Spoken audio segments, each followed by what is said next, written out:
కేంద్ర విద్యాశాఖ మంత్రి ధర్మేంద్ర ప్రధాన్ రాజీనామాను డిమాండ్ చేస్తూ దేశవ్యాప్తంగా ఆందోళనలు ఉధృతమవుతున్నాయి.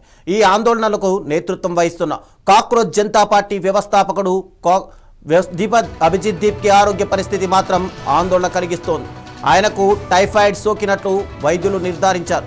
ప్రస్తుతం ఆయన చికిత్స పొందుతున్నారు. ప్రతిరోజు ఇంట్రావీనస్ మందులు తీసుకుంటున్నానని దీప్కే స్వయంగా సోషల్ మీడియా ద్వారా వెల్లడించారు. అయినా ఆందోళనలు ఆపేది లేదని స్పష్టం చేశారు.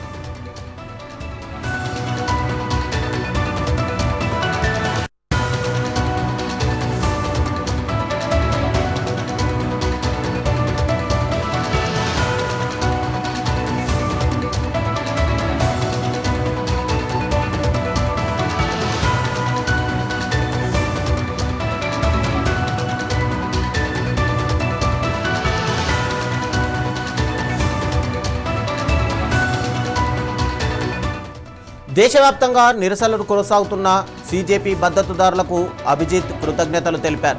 ఈ ఉద్యమం లక్ష్యాన్ని సాధిస్తుందని ధీమా వ్యక్తం చేశారు. ధర్మేంద్ర ప్రధాన్ రాజీనామా తమ ప్రధాన డిమాండ్ అని, అది నెరవేరే వరకు ఆందోళనలు కొనసాగుతాయని దీప్కే పునరుద్ఘాటించారు. పోటీ పరీక్షల్లో అవకతవకలు జరుగుతున్నాయని, నియామక ప్రక్రియలో సంస్కరణలు రావాలని సీజేపీ డిమాండ్ చేస్తోంది.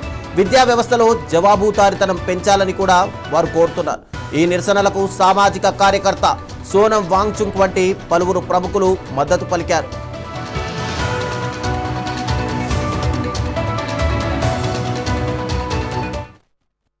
जैसे कि आप सबको पता था, पिछले कुछ दिनों से मेरी तबीयत खराब थी, सो ब्लड रिपोर्ट्स आ गए and I have been diagnosed with typhoid और ट्रीटमेंट चल रहा है मेरा. रोज सुबह और शाम को आईवीज लग रहे हैं. But I really want to thank all the cockroaches जो पूरे देश भर में पीसफुली प्रोटेस्ट कर रहे हैं और इस मूवमेंट को इतना सक्सेसफुल बना दिया है आप लोगों ने. A big thank you to all and congratulations to you all for making this movement such a big success. And I am very sure अगर हम ऐसे ही पीसफुली प्रोटेस्ट करेंगे तो धर्मेंद्र प्रधान का इस्तीफा जरूर होगा. Thank you very much.